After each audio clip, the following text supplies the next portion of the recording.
Supposed to be like 1350 CFM. Don't stop. A piece. It's like a hurricane coming out of both of those things. All right, welcome back to God's Garage. Today we're going to be making a radiator shroud for the radiator, and to be able to get these fans mounted, possibly get them wired up as well today. I'll show you what I've got going so far. All right, so far I've taken some measurements off of the radiator, and the gills themselves, the little thin pieces, are right at about 23 inches by 17.5 inches. So I've got 23.5 inches right here is where I'm gonna cut.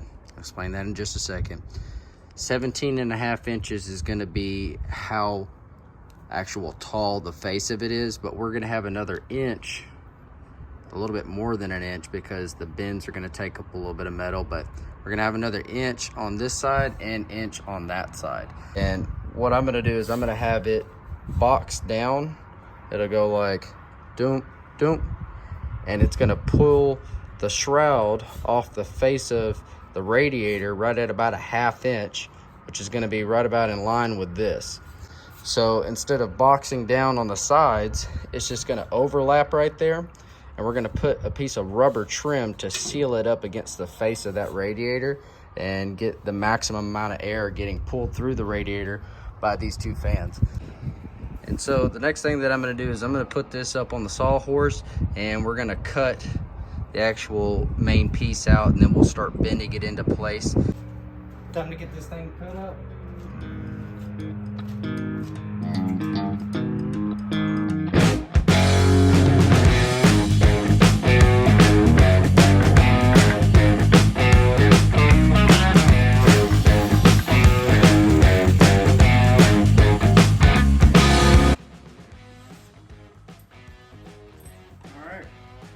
Cut down the sides, it's gonna be a lot easier to work with. Although I'm gonna take all these burrs off. I'm gonna grab myself just something easy to use, and we'll take those off.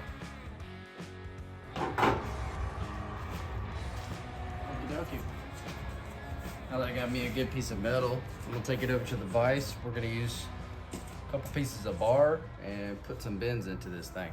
Now that it is cut to shape, I have marked little dots on here where the 4 bolt holes for the fan would be, and then I measured in between the bolt holes diagonally and found my center point. I'm about to drill a hole in the middle of it, and it's going to be a tiny little hole just to hold a bolt, but eventually it's going to be an 11-inch hole for both the fans. So I want to have a 11 to 11.5 inch circle, and I want it to be a perfect circle. What I did was I put, like I said, a mark where the bolt holes were, measured the center for that diagonally, and found the center of where my hole would be. Then I put a hole that's about 1/4 inch, I'd say, a little bit smaller, in the middle of where each fan was. I've got this straight piece of metal, and I drilled a hole in it and then put a screw, or you can put a bolt, and it will drop down in that hole. Now, whether you got a 12-inch fan or an 11-inch fan, you just take half of that. So let's say you got an 11-inch fan, so it'd be 5.5, and you're gonna measure 5.5 inches from this bolt right here, or screw, to this point right here. You'll make yourself a little mark, and then you have a guide to hold your pen, and you can make a circle, and it will be perfect. Nice. There we are. Using the guide, I was able to get 2 perfect circles, and in my case, because I have 11-inch fans, I needed it to be 11 inches across. When I measure it, 11 inches. Now I'm going to take a hole saw, and I'm going to cut right on the border of that line and go from there.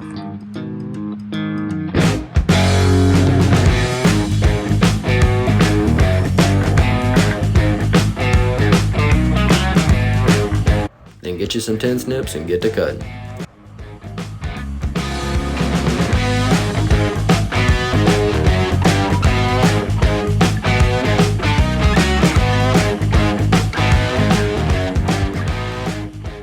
the first hole is cut for the fan.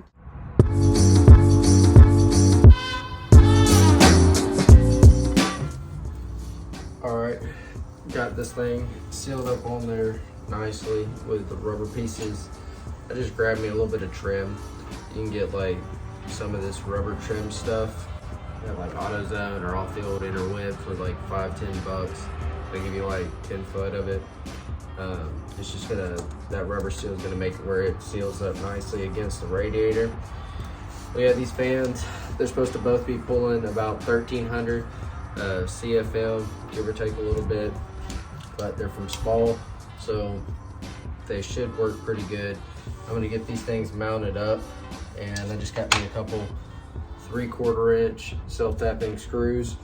I normally, I don't know, wouldn't probably use self-tapping screws, but I bought 4 different radiators trying to find one that would fit and hopefully do the job. Who knows, this one might not even do the job.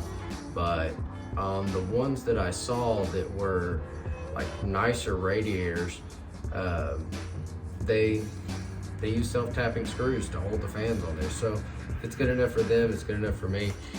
And I'm gonna get it mounted up.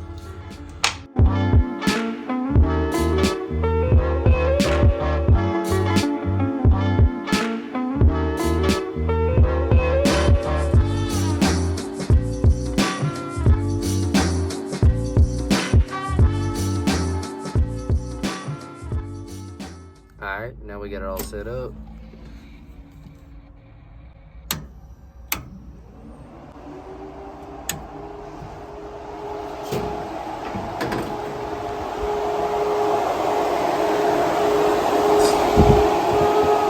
It's like a hurricane coming out of both of those things, man. It's supposed to be like 1350 CFM a piece, so hopefully it'll be enough to keep this thing cool in this Texas heat. It's already getting hot up there, man. But it's pretty much how we're gonna do it to get this thing wrapped up. I couldn't find anything that was gonna fit for mine, so I had to make it and just kind of wire things up. But I got it set up where it goes off the switch. We got a plug down here, if you can even hear me. So I can just unplug it when I pull the radiator out, a little waterproof plug. I think it'll do, little by little.